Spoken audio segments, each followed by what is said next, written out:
Buenas noches, saludos cordiales. Este es el programa Hora 25. La corrupción es una plaga que tiene los más diversos tentáculos. Sus orígenes son tan variados como conductas humanas existen en el planeta. La desigualdad, el populismo y la corrupción es la trilogía de las principales razones para el atraso de América Latina. En el ranking de corrupción en la región aparece Venezuela como el país más corrupto de América Latina. Al otro extremo, como el país menos corrompido, está Uruguay. No existen formas mágicas para combatir la corrupción. Sin embargo, hay relaciones directas que marcan una ruta en el camino. Más democracia, menos corrupción. Más libertad, menos corrupción. Más información, menos corrupción. Países con sólidas y solventes instituciones logran vencer este mal. Una información libre y transparente sirve para contrarrestar la corrupción. Una justicia independiente del poder político se convierte en el gran muro que repele este mal. El Ecuador tiene una puntuación de 120, mientras que Venezuela es clasificada con 166 y Uruguay con 21. Estamos, por lo tanto, más bajo de la media. Hoy nuestro tema en Hora 25 es la corrupción, los casos más sonados y la respuesta política, social y judicial que estos casos han generado en nuestro país. Los invitados para esta emisión del programa son las siguientes personas. Está aquí con nosotros Alexandra Ocles. Alexandra es asambleísta en funciones por Alianza País. Nos acompaña también María Arboleda. Ella es integrante de la Comisión Cívica Anticorrupción. Gracias la presencia de Edwin Jarrín, vicepresidente del Consejo de Participación Ciudadana. Y gracias también a Anita Galarza. Ella es asambleísta electa por el movimiento Creo. Gracias por acompañarnos aquí en Hora 25. Martina, buenas noches. Gracias, Andrés. Muy buenas noches con todos.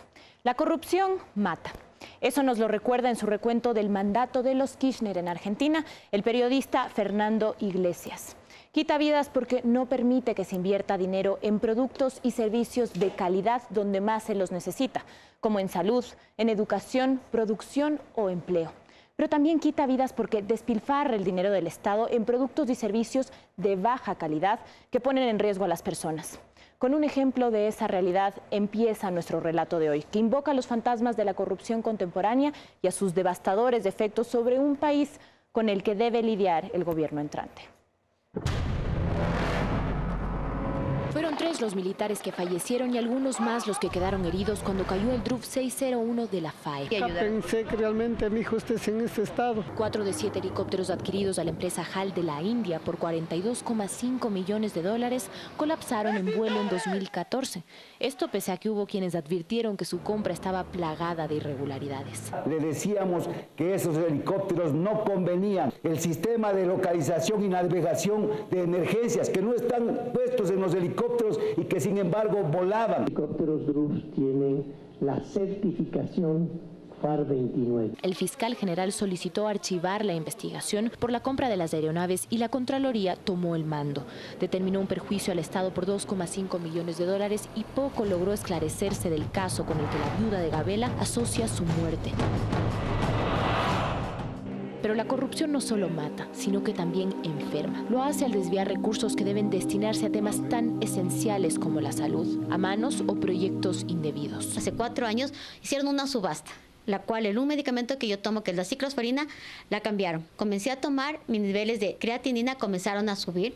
Nosotros podemos llegar a perder un órgano. En junio del 2016, el Servicio de Contrataciones Públicas celebró una subasta inversa en la que compró medicamentos que generarían un ahorro al Estado que describía en estos términos. Al día de hoy, en estos 185 procedimientos de más de 107 millones. Esa subasta seleccionó como proveedoras de más del 20% de los medicamentos del sistema de salud pública a 3 compañías que pertenecían al mismo dueño, estaban domiciliadas en el mismo lugar y que habían fabricado el calcitriol, un medicamento que según un informe informe del Ministerio de Salud, se administró sin contener la dosis real ni propia del mismo. Nos hace pensar que efectivamente tienen algún tipo de vinculación y que no existe una clara competencia. Medicamentos que no cumplan los atributos que dicen tener, pues esto podría preliminarmente pues constituir una práctica de engaño. Hoy las 3 empresas constan como proveedoras incumplidas en el portal de compras públicas.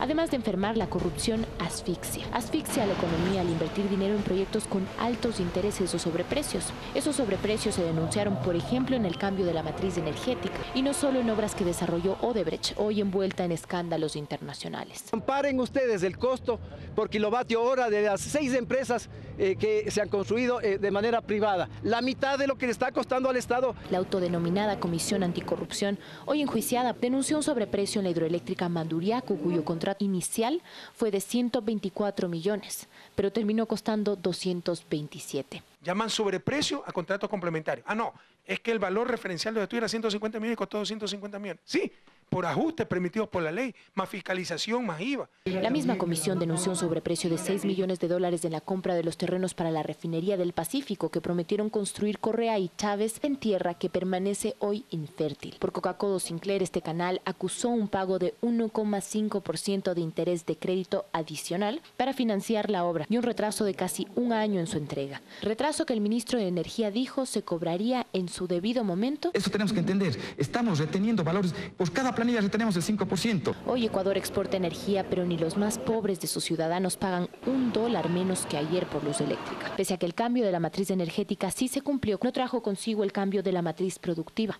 Es por esa razón que pese a vivir años de bonanza petrolera, el país no pudo resistir el shock económico de 2015. Así, no se abandonó la dependencia del petróleo, un recurso por el que hoy se procesa a antiguos altos mandos del gobierno en el caso Petroecuador. Recurso a cuya falta se suma el gasto público para el que buscó y busca financiamiento constante en mercados internacionales o la Reserva Internacional del Banco Central del Estado. Dinero que también empieza a faltar en el Fondo de Salud y que faltará en otros lugares en los que el nuevo mandante deberá lidiar con los efectos letales de la corrupción. Bien, entonces vamos a empezar el diálogo que vamos a sostener aquí en Hora 25. Edwin, quisiera darle la palabra para pedir su apreciación en términos generales. ¿Por qué se produce un poco la corrupción? ¿En qué circunstancias florece la corrupción? Buenas noches, le escuchamos. Buenas noches, Andrés. Gracias. Buenas noches, Ana. Buenas noches, María. Buenas noches, Alexandra. Y buenas noches a todos los que nos escuchan a esta hora.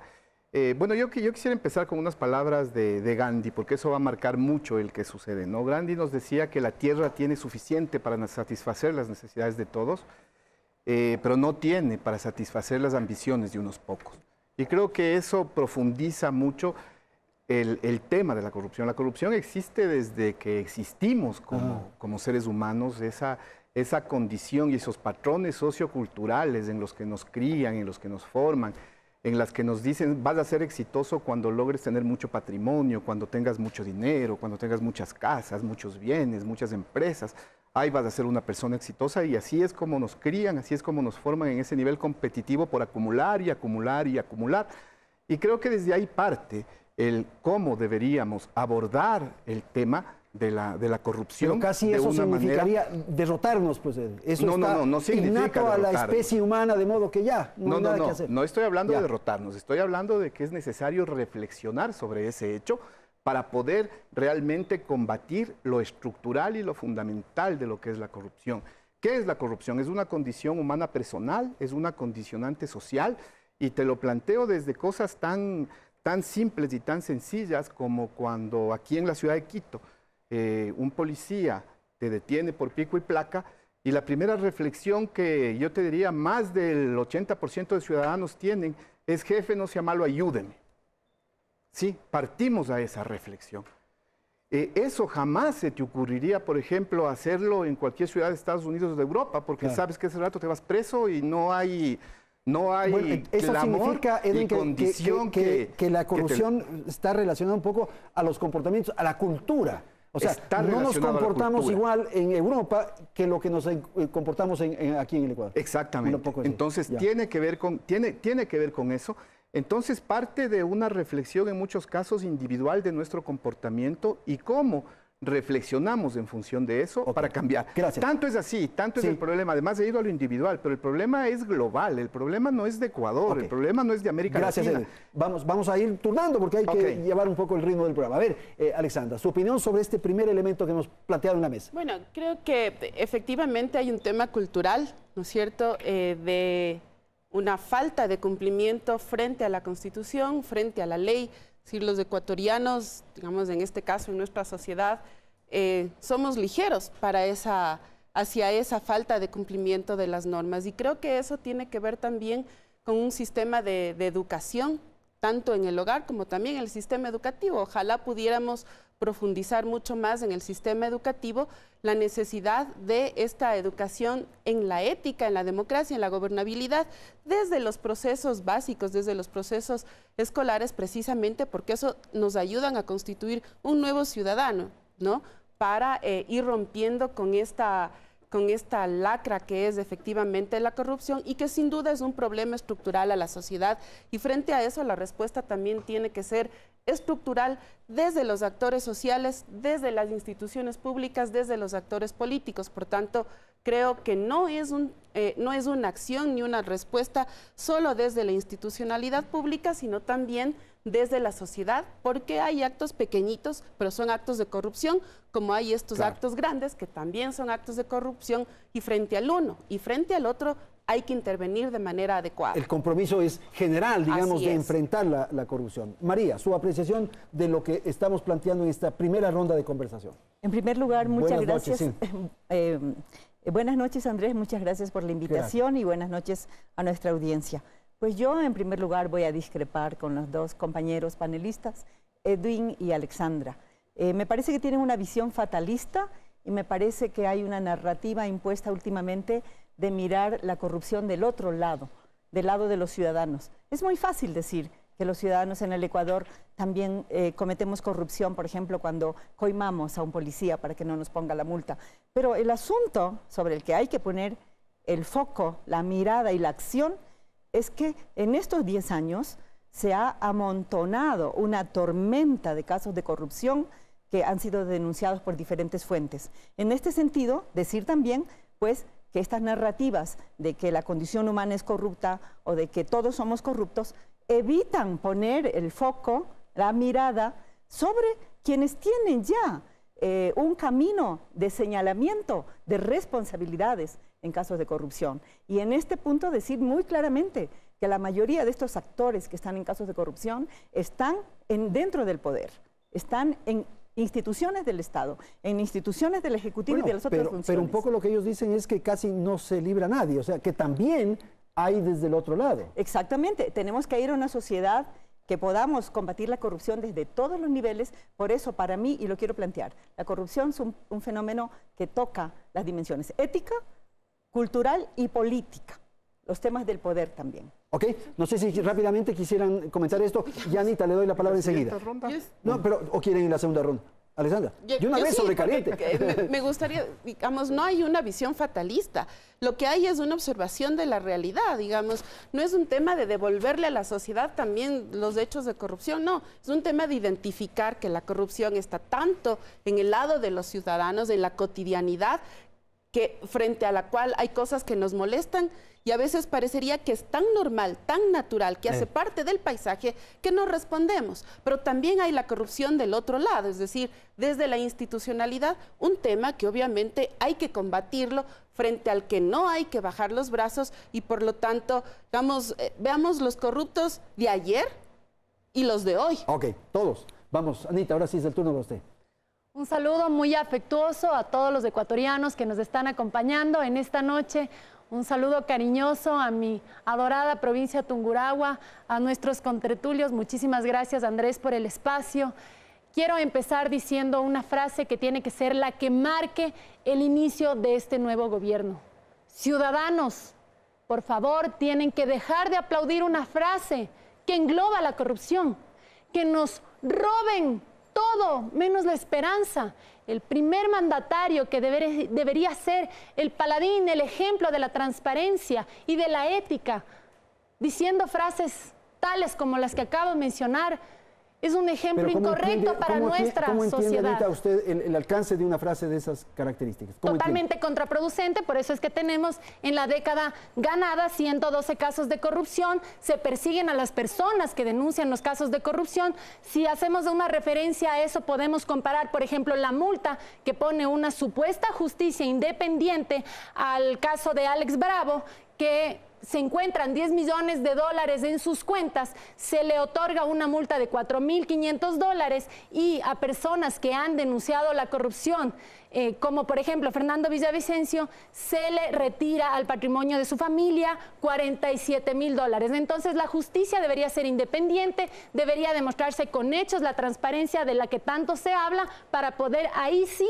hablar de una verdadera democracia, también hablar de que en serio son manos limpias y corazones ardientes, porque en palabras suena bien, pero en hechos el pueblo ecuatoriano está harto de tanta corrupción. Edwin, ahora es el turno para usted. Creo que no es abordar de una visión fatalista y decir cerremos la puerta, apaguemos la luz y todos vámonos a un paraíso fiscal. No se trata de eso, ¿sí? Se trata de abordar desde la esencia. Tú presentaste algo que yo no lo comparto, que es el índice de percepción de la corrupción de Transparencia Internacional. Claro, y no lo comparto porque lo he cuestionado metodológicamente, lo he cuestionado de muchas formas, incluso de los presupuestos con los que se hace. Sin embargo, en el índice de Transparencia Internacional, Finlandia desde el 92 hasta la fecha siempre sale entre los 5 primeros países, ¿sí? ¿Cuál es lo que Finlandia ha reconocido para ser un país transparente? El sistema educativo.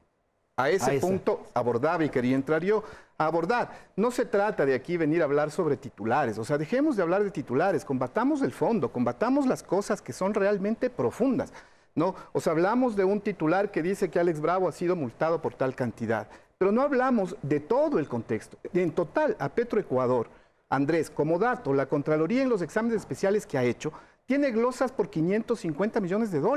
Entonces no es que es una multa menor al patrimonio de una persona, no se trata de eso. Se trata de debatir realmente, vamos a las causas de fondo que provocan la corrupción para lograr combatirlo. Y eso tiene que ver con lo que tú decías también en la presentación, cómo tenemos más acceso de información, cómo se empodera más a la ciudadanía para que investigue, para que se involucre, para que trabaje, para que procese, pero en función de buscar digamos, un bien colectivo, en función de decir, vamos a construir transparencia y a meter a los corruptos a la cárcel. Y para terminar solamente, respondiendo un poco a lo que decía María, o sea, la corrupción no empieza en el 2007, o sea, nos olvidamos lo que sucedió en la década anterior, nos olvidamos de por qué existió la Comisión de Control Cívico contra la Corrupción, nos olvidamos todo lo que la Comisión de Control Cívico denunció, nos olvidamos la institucionalización de la corrupción. Bueno, nos olvidamos de todo lo que... No. ¿Quiénes fueron más corruptos? No estoy hablando de quiénes fueron más corruptos.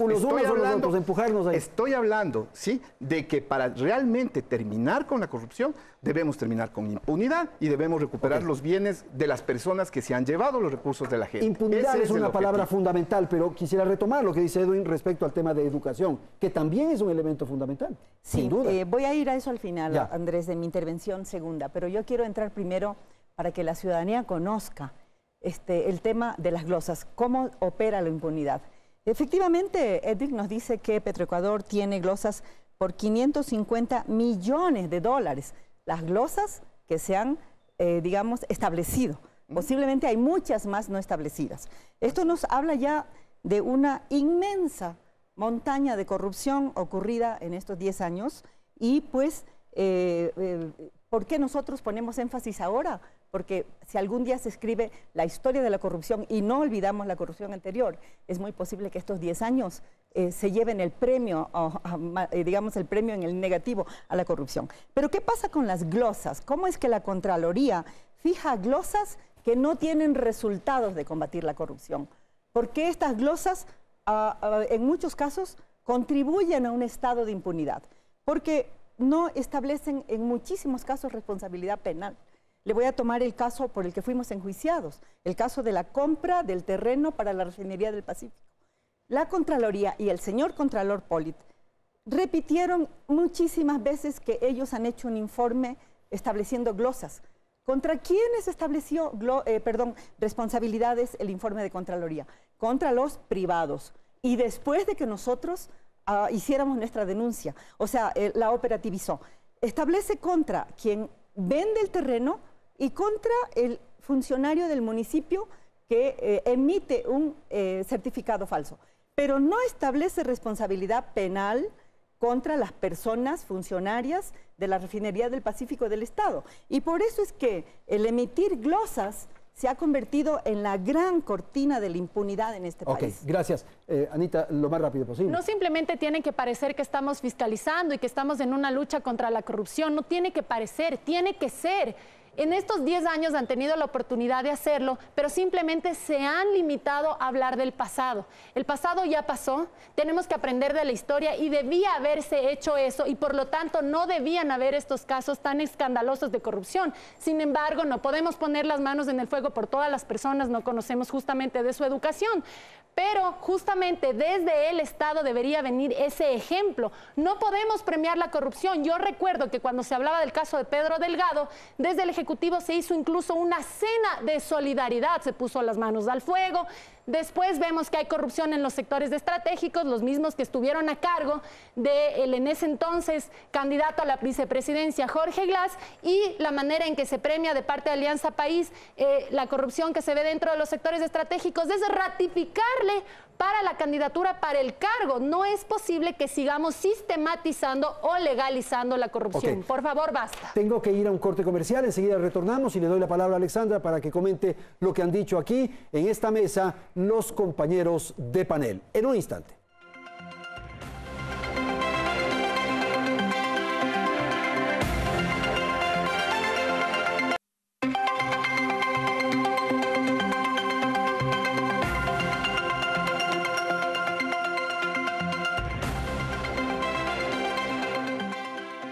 Estamos en Hora 25 tratando como tema del día la corrupción, que probablemente es uno de los peores efectos colaterales sobre el tejido social, porque transforma ciertos entes del Estado en cuerpos intocables que dirigen el poder y confronta a la sociedad entre quienes se indignan contra ella y quienes no creen que existe. Para superar esa fase y recomponer el tejido social, el gobierno entrante llama a la conciliación social. Tiene en mente medidas cuya eficacia se pondrán a prueba a partir del 24 de mayo. Las calles se encendieron durante las elecciones de este 2017. Los manifestantes afirmaron no confiar en las autoridades del Estado ni en los resultados electorales que arrojaron. Si esa desconfianza se sobredimensionó o no es parte de otra historia. Pero lo que resulta evidente en esta es que la corrupción es una de las raíces donde radica esa desconfianza. En economistas que no son economistas. Cometí una falta que hoy me está costando muy caro. Necesito es que la policía lo traiga porque requiero preguntar muchas cosas. En exministros y dirigentes de empresas estatales, unos encarcelados y otros prófugos de la justicia. En ese momento no teníamos los elementos que nos permitan tener la claridad que actualmente presumimos tener. ¿Esto podría terminar en un juicio político? En ventas de pases al interior de la Policía Nacional. Tengo los 1.317 pases, tengo prueba testimonial. ¿Cuánto pagaron? ¿A quién pagaron? ¿Dónde pagaron? Y eso no asoma. En presuntas coimas a funcionarios de la vicepresidencia para la adjudicación de frecuencias de radio y televisión que fueron absueltos, según Fiscalía, porque la presunta víctima en su testimonio se retractó de su versión, algo a lo que los abogados de esa víctima respondieron en otros términos. Ratificó todo lo dicho anteriormente, inclusive llegó a dar detalles sobre los hechos investigados, así como identificó a las personas que participaron del presunto delito. En coimas por contratos públicos a la constructora Odebrecht, de las que un día Fiscalía vinculó a un exministro de Energía y se retractó al siguiente. La culpa es de la Fiscalía. Comete un error garrafal en el boletín de prensa que manda y dice que la empresa brasileña habría entregado a Alexei Mosquera $1 millón para agilizar el trámite relacionado con la hidroeléctrica Toache Pilatón. Eso nunca lo dijo Tacla. Ofrecer disculpas por ello. En episodios que se acumulan pero no se resuelven, se basa la desconfianza y polariza las calles, creando una realidad que deberá afrontar el gobierno de Lenín Moreno, quien ya hace propuestas al respecto. Yo ya hice el acercamiento a Naciones Unidas con el fin de pedir su colaboración, porque Naciones Unidas tienen una convención de lucha contra la corrupción. estructurada perfectamente como para podernos dar un asesoramiento. Esta semana, Estados miembros del Comité de Derechos Humanos de las Naciones Unidas como Países Bajos y Francia recomendaron al gobierno ecuatoriano otorgar mayor independencia a la justicia. Pero a ojos de este miembro de la autodenominada Comisión Anticorrupción, antes de invocar a esos instrumentos, hay que fortalecer los que ya existen. Hacer recomendaciones que hasta ahora el presidente Correa ha desconocido. Muchas cosas hay que hacer en el Ecuador primero.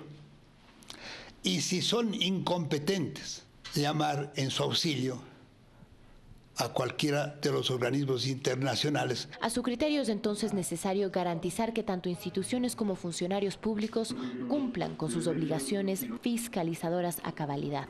Conseguir también que la Contraloría cumpla sus funciones y, de ser posible, cambiar de Contralor, porque fue designado a última hora para que dure el gobierno del licenciado Moreno, conseguir que el fiscal cumpla también su función. Pasos iniciales para combatir un mal que, según Trujillo, tiene origen en algo que, curiosamente, Rafael Correa prometió combatir hace 10 años. ¿Cuál ha sido el problema principal para que la corrupción anide en este gobierno? La impunidad. El perdón y olvido a nivel social se llama impunidad. Vamos entonces a retomar estas palabras que se han dicho en el transcurso del reportaje. Me refiero a fiscalización, a justicia independiente y a impunidad. Asambleísta Ocles, por favor.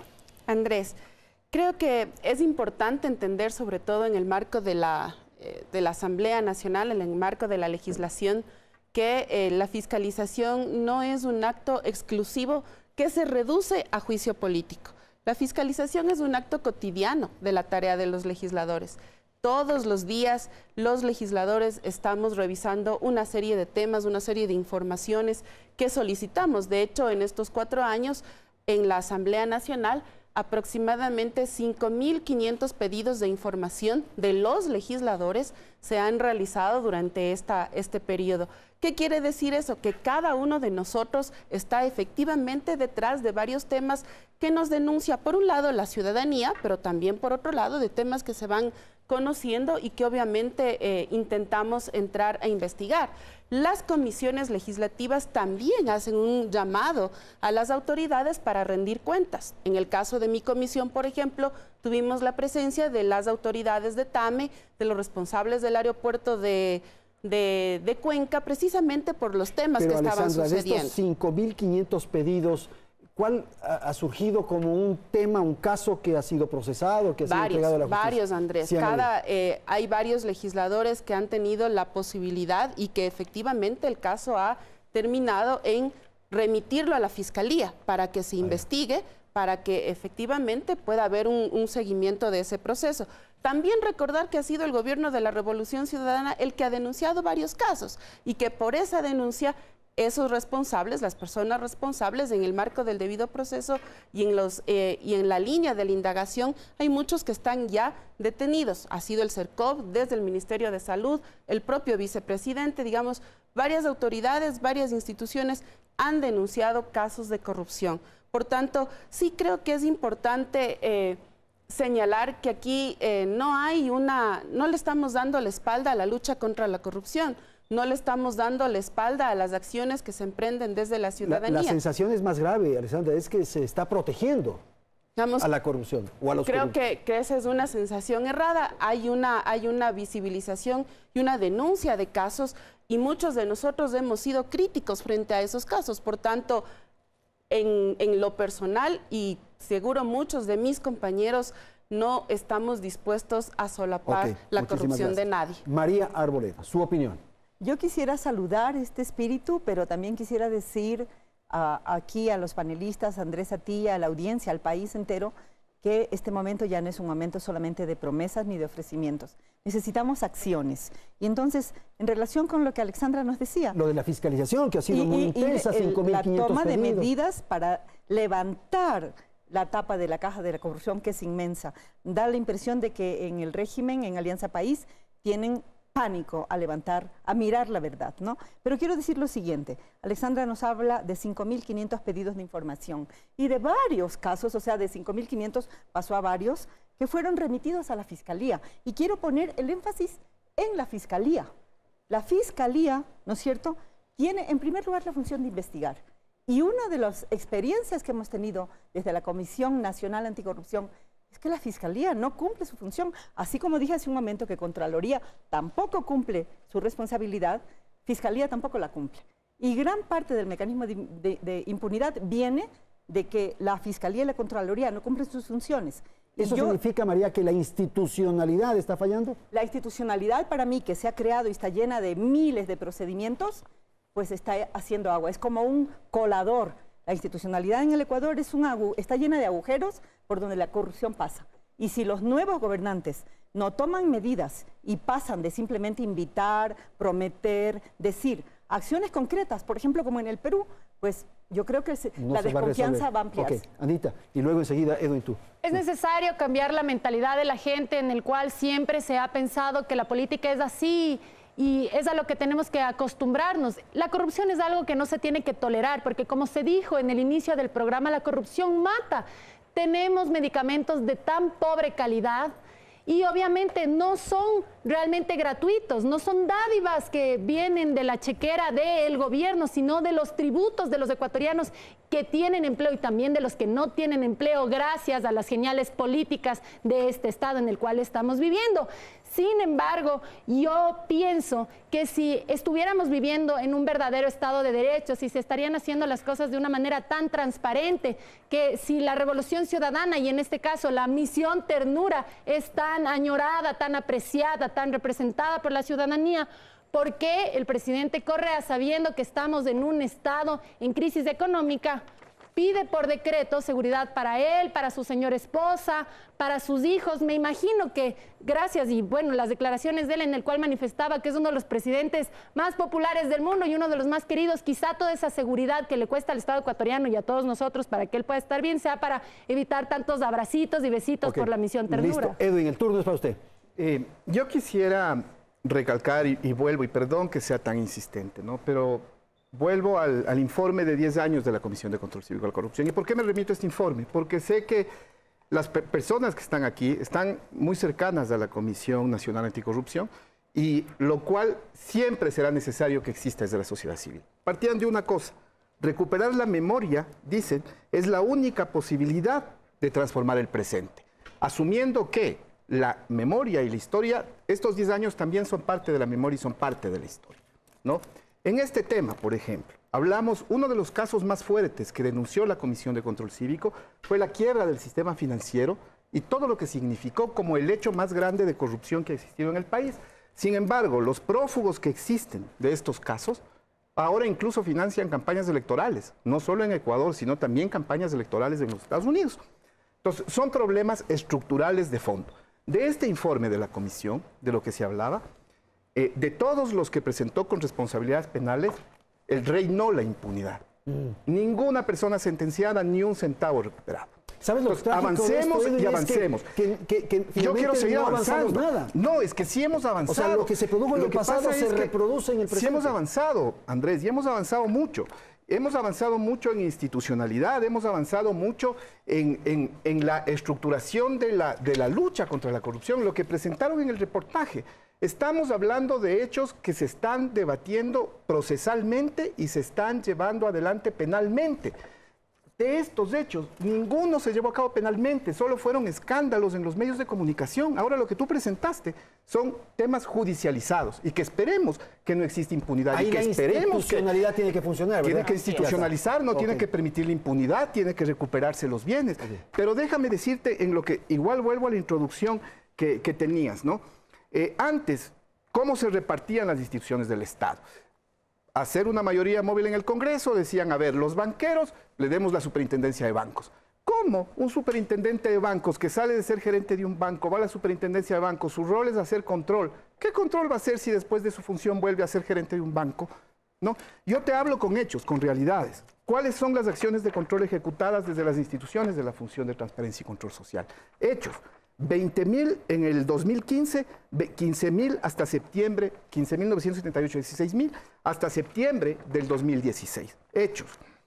Los casos remitidos a la Fiscalía por las instituciones. Hechos, números, datos, cifras. Sanciones administrativas, 23.000 sanciones administrativas hechas por las instituciones de control del Estado. ¿Sí? Eso es lo real. Estamos hablando de las solicitudes de acceso a la información. 134.000 ciudadanos presentaron solicitudes de acceso a la información. ¿Y qué pasó con esas solicitudes de acceso a la información? Fueron respondidas en un promedio de 7.2 días, cuando la ley te dice que en 10 días tienes que responder. ¿Sí? Es decir, la institucionalidad del Estado. Funciona la institución. Tiene que mejorar, estoy de acuerdo, siempre será perfectible. María, y siempre, por favor. perdón, solo termino con esto. Y siempre el poder ciudadano, para fortalecer la institucionalidad del Estado y para lograr lo que se decía también en el reportaje, que lo dije al inicio, la no impunidad y la recuperación de lo que sea, de dineros mal habidos por la corrupción, es importante. Pero también es importante trabajar, y siempre lo dejamos de lado en el debate, el tema de cómo prevenimos a que no se vuelva a que después de 10 años no sigamos discutiendo con casos diferentes. María, eso es lo que hay que debatir. Por favor, María. Yo creo, Andrés, que la democracia no se fortalece con el uso de estas estadísticas que nos ahogan en datos, pero no muestran realmente resultados. ¿Cómo va a ser posible que nos hablen de 100.000, 20.000, 30.000 acciones de control, 23.000 sanciones? Posiblemente para los pequeños, pero ¿dónde la ciudadanía conoce sanciones para los casos graves y relevantes? Pero todas las autoridades de este gobierno nos ahogan, sacan estadísticas, aquí están 10.000, 100.000, 40.000, 5.000 acciones que hemos hecho. Pero eso son barras, por último son imágenes que nos presentan en papeles. Yo quiero decir, tomar el caso del CERCOP, que aquí se mostró en el reportaje y que ha sido también tomado.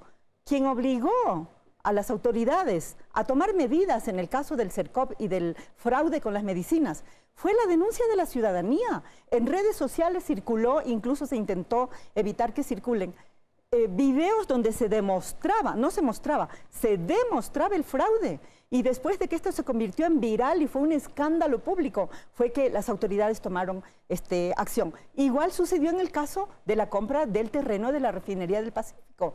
E incluso el presidente se permitió deslegitimar nuestra denuncia. Muchas autoridades lo hicieron públicamente, pero cuando fue imposible decir que habíamos mentido, pues entonces fue cuando comenzaron a tomar acciones. A pesar de eso, como usted sabe, nos enjuiciaron, porque lo que se instaló en este gobierno no es destapar la verdad ni perseguir la corrupción realmente, sino realmente poner mecanismos para que la corrupción no se vea, la ciudadanía no la conozca y pues se siga funcionando con patrones de impunidad. Quiero destacar esto último en el sentido de que más bien hay una especie de protección, quieren tapar, la ciudadanía no debe conocer, en fin, lo que acaba de decir María. Yo creo que ahí hay una contradicción, Andrés. Aquí nadie quiere tapar nada, porque creo que un tema fundamental para la sociedad en su conjunto es que podamos transparentar la información. Ese es uno de los hechos fundamentales e importantes en este proceso. Y digamos, María nos está comentando, el caso de CERCOP se evidencia a través del tema de la acción ciudadana, que es absolutamente clara y válida.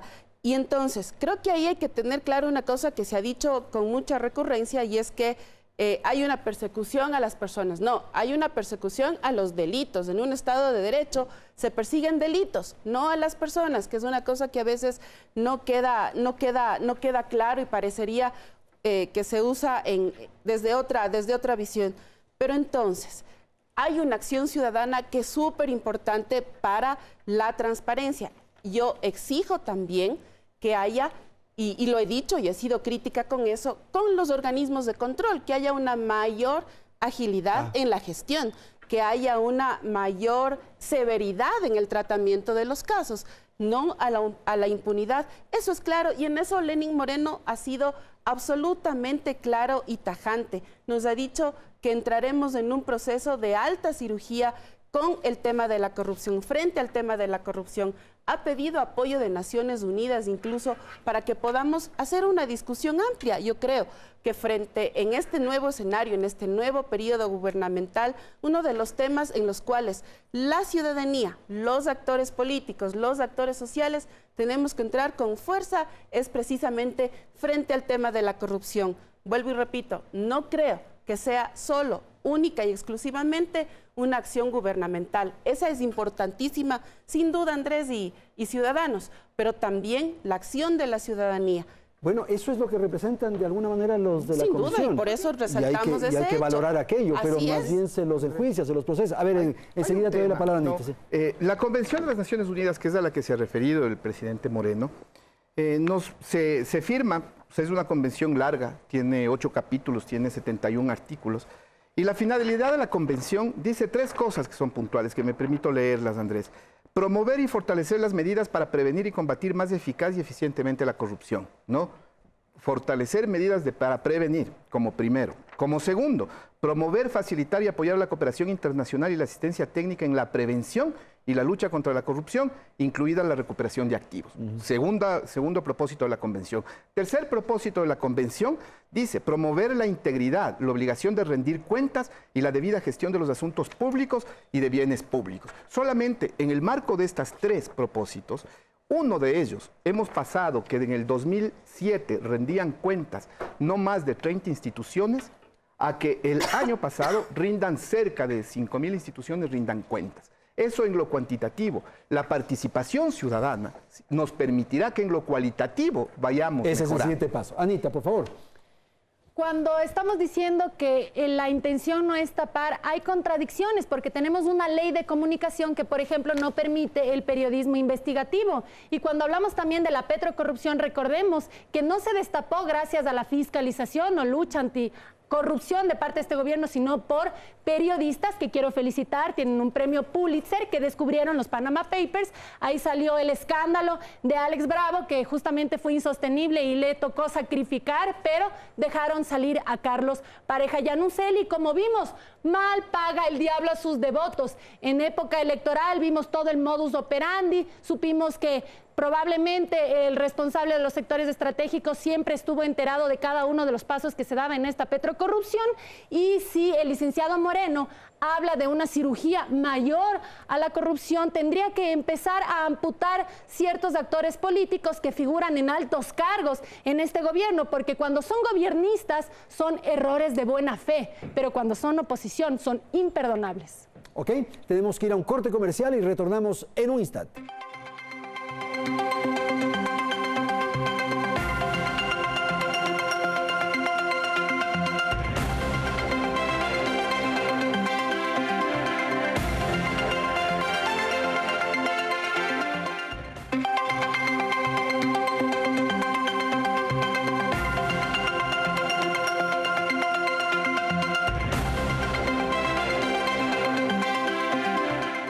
Estamos en hora 25 y es momento de retomar la información con la que Andrés inició este programa. El índice de percepción de la corrupción en Ecuador y en América Latina. Transparencia Internacional evalúa anualmente este índice a nivel mundial en 176 países. Los países que ocupan las primeras posiciones en el ranking son aquellos con menor percepción de la corrupción, mientras que los que ocupan posiciones cercanas al puesto 176 son los que mayor percepción de la corrupción registran.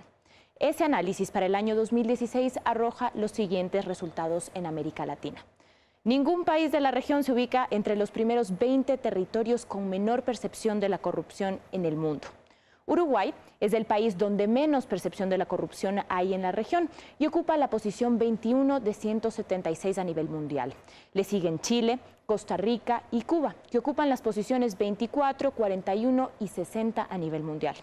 En cambio, los países con mayor percepción de la corrupción en la región son primero Venezuela, que ocupa el puesto 166 de 176 en el mundo y es el país donde mayor percepción de la corrupción hay en toda Latinoamérica.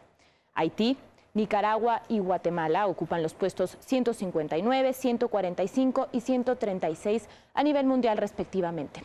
Ecuador es el 9º país con mayor percepción de la corrupción entre los 20 de la región y ocupa la posición 120 de 176 en el mundo. Son esos datos los que respaldan la afirmación de Andrés de que Ecuador se encuentra por debajo de la media en estos indicadores, pero forma parte también de un fenómeno que es característico de los países latinoamericanos. Bien, entonces retomamos el tema. Quisiéramos pedir a Edwin que comente esto que acabamos de escuchar. Usted, me parece, es crítico y hace algunas observaciones a la información y a la estadística esta de Transparencia Internacional. ¿No es muy confiable Transparencia Internacional, digamos? Bueno, más allá de que sea confiable la institución como institución, el índice de percepción de la corrupción, porque así se llama, índice de percepción de la corrupción, tiene muchas debilidades metodológicas. Y te digo 3 sencillas y simples. Primero, el levantamiento de la muestra es diferente en cada uno de los países. Cada uno tiene su propio. En un país hacen 1000 encuestas, en otro país hacen 6 entrevistas a profundidad, en otro país hacen 20.000 encuestas, es decir, no tiene un tema como lo tiene el Latinobarómetro, como lo tiene el estudio de la POP de la Universidad de Vanderbilt y la Universidad de San Francisco, no tiene, es decir, un tema, decir, esto es homogéneo y esta es la forma que se levanta en cada uno de los países. Primero.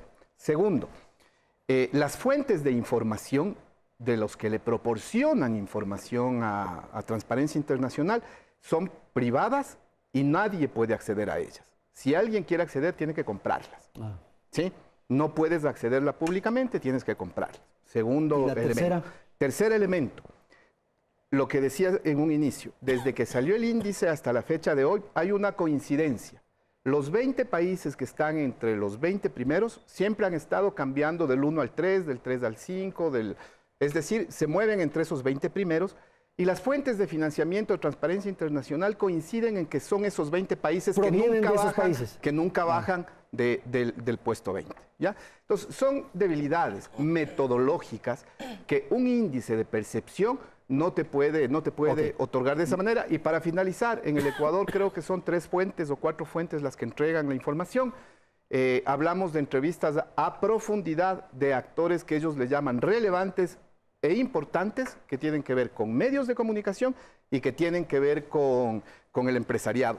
A esas entrevistas a profundidad no sé cómo la vuelven número. Tampoco tiene alguna fórmula que te permita decir, por estos elementos, esas entrevistas a profundidad se vuelven en un número para que me permita decir que Ecuador tiene el valor que lo da. Que corresponda. María, por favor. Andrés, yo quisiera responder dirigiéndome a las nuevas autoridades que van a tomar inmediatamente posesión de sus cargos. En primer lugar, al presidente electo Lenín Moreno. El país necesita, si realmente quiere poner la democracia de nuevo sobre sus pies, dejar de perseguir a las personas como Fernando Villavicencio, como quienes integramos la Comisión Nacional Anticorrupción, que solamente cumplimos derechos garantizados en la Constitución y sin embargo hemos sido convertidos en delincuentes por una justicia no independiente y hemos sido sancionados de muchos modos y afectados en nuestros derechos y en nuestro patrimonio por denunciar la corrupción. En segundo lugar, quiero decirle al señor presidente electo Lenín Moreno que el país ya no está para paños tibios. Vi los resultados de la reunión con las entidades de la función de control y transparencia y realmente decepcionan. ¿Cómo es posible que una reunión de tan alto nivel de ese tipo termine en la solicitud de informes? Por favor, la Contraloría necesita que se haga una auditoría de todos sus dictámenes, informes y sentencias emitidas. La Fiscalía necesita ser fiscalizada. El señor presidente electo tiene que tomar una postura. Va a seguir trabajando con 2 funcionarios, el señor Contralor y el señor Polit y el señor Chiriboga. No, el señor Chiriboga va a ser cambiado. Perdón, un momentito nada más, Andrés. Pero, ¿cómo es posible que tengamos un fiscal que comienza asistiendo a una reunión del partido Alianza País? El fiscal se debe al país, no se debe a un partido. No puede obedecer órdenes ni del partido ni del gobierno. La Asamblea Legislativa, la Asamblea Nacional ha perdido completamente respetabilidad en su comisión de fiscalización, que se llama comisión de archivo por mucha gente. Y yo quiero decir simplemente que las rendiciones de cuentas que existen en este país estilo sabatinas, son un ritual perverso, donde lo que menos se hace es rendir cuentas. Gracias, María. Después vamos a seguir unos últimos segundos, por favor. Andrés, creo que es importante también decir, por ejemplo, que aprovecharse de la buena voluntad de la gente y no decirle por qué protesta es un acto de corrupción. Declarar fraude y no probarlo también es un acto de corrupción. Acusar sin pruebas también es un acto de corrupción. Así que hay temas, hay acciones, hay condiciones en esta sociedad que tienen que manifestarse, que tienen que decirse con claridad. Cuando el presidente Correa plantea una consulta popular frente al tema de los paraísos fiscales, ahí sí, a los que tienen la viga en el ojo, no les gustó. Creo que esos temas, Andrés, son los que tenemos que discutir como sociedad. Y sí, hay retos nuevos para el nuevo gobierno, hay retos nuevos para las nuevas autoridades y en ese sentido, vuelvo y repito lo que ha presentado y ha expresado claramente nuestro presidente electo Lenín Moreno. Hay la necesidad de entrar en un proceso más amplio de diálogo, de acuerdos nacionales, de evidenciar todas estas falencias que tenemos todavía como sociedad.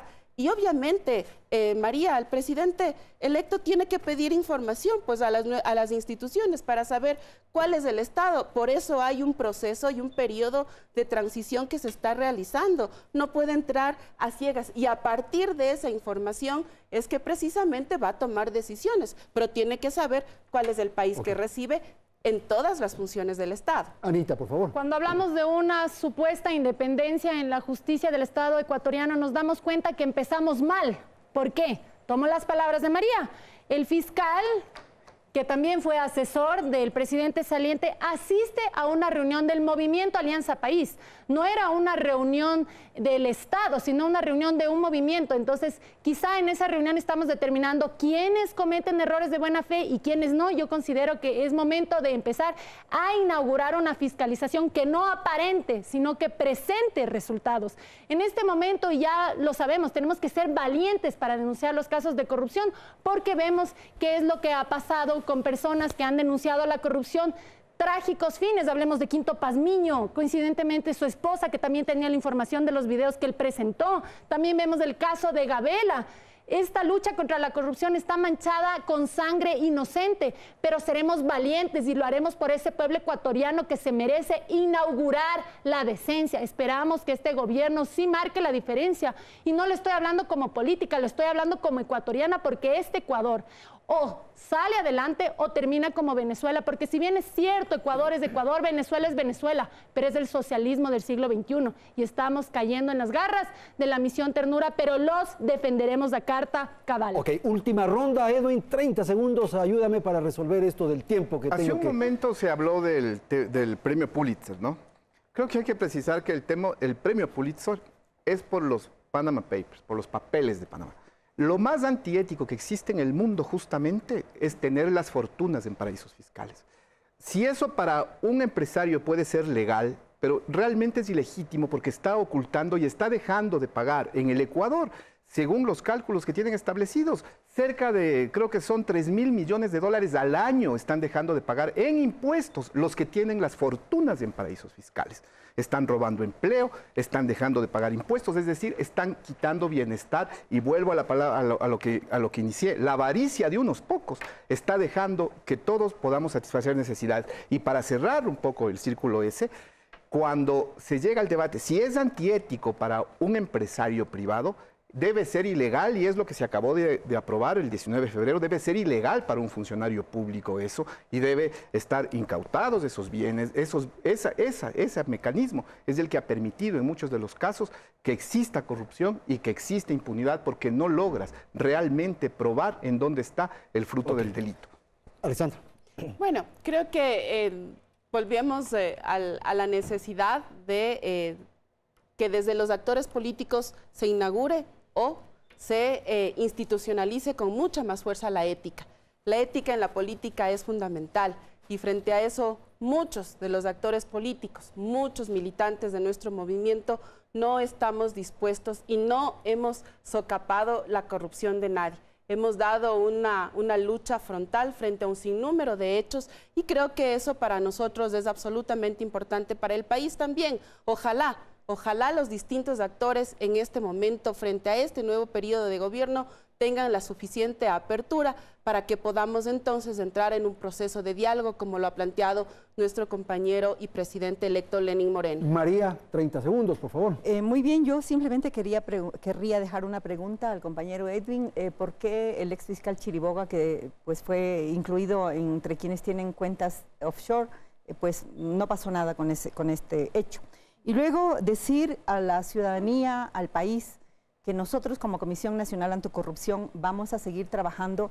Rechazo cualquier intento de decir que nuestras denuncias y nuestros documentos tienen, digamos, fundamentos falsos. Todo lo contrario, hasta ahora no se ha podido demostrar, sino solamente se ha demostrado la veracidad de nuestras postulaciones públicas de presunción de delitos, y decirle nuevamente al señor presidente electo que hay campos en que él puede actuar. Puede tomar el ejemplo de Kuczynski, del presidente en el Perú, que determinó la muerte civil para los funcionarios corruptos, que determinó sanción para las empresas encontradas culpables de delitos de corrupción para que no puedan contratar más con el Estado. Puede hacer muchas de estas cosas y necesitamos acciones y compromisos, no más informes y no más gambeteos sobre el tema corrupción. Anita, con usted terminamos. Cuando hablamos que solamente se tienen que hablar de temas como fraude y paraísos, yo no estoy de acuerdo. Yo pienso que tenemos una bandeja muchísimo más amplia para extendernos al diálogo. Lo que se acaba de presenciar en este programa no son críticas simplemente para que la ciudadanía también abra los ojos, como ya lo hizo más de la mitad del país, esa ciudadanía que todavía se mantiene alienada con ese aparataje de comunicación totalmente goebbeliano de parte del gobierno. Lo que yo estoy diciendo es que en este momento podemos cambiar esta situación que no se ha cambiado durante 10 años, que se lo ha hecho solamente como propaganda, pero que no se lo ha podido palpar, y que el pueblo ecuatoriano está desesperado en el sentido que se deje de despilfarrar y se deje de utilizar de una manera irresponsable los sagrados recursos económicos, porque como dijimos, la corrupción mata y es momento, Ecuador, de revivir, y lo haremos. Ok. 10 segundos porque fue mencionado. Decirle a María que se puede ir a los archivos del Consejo de Participación Ciudadana y va a encontrar la impugnación que le hicieron al fiscal en relación a ese tema y va a encontrar todas las respuestas, le puedo entregar todo el archivo. Y yo quiero volver a insistir que está en el Estado y la institucionalidad el fortalecerlo y en lo privado tener ética. Okay. No puede ser que una persona tenga 5 millones o 30 millones en sus cuentas que no se saben de dónde vienen, que no se pague impuestos. O sea, hay que abordar y discutir a fondo la corrupción, pero discutirla en serio. Muchísimas gracias, Edwin. Se nos ha terminado el tiempo. A ver, María, ¿querías decir algo? No, cerrar la computadora. Muchísimas gracias, nos despedimos. Alessandra Ocles, María Arboleda, Edwin Jarrín y Anita Galarza aquí en el estudio de Teleamazonas. Felicidades, hasta la próxima semana.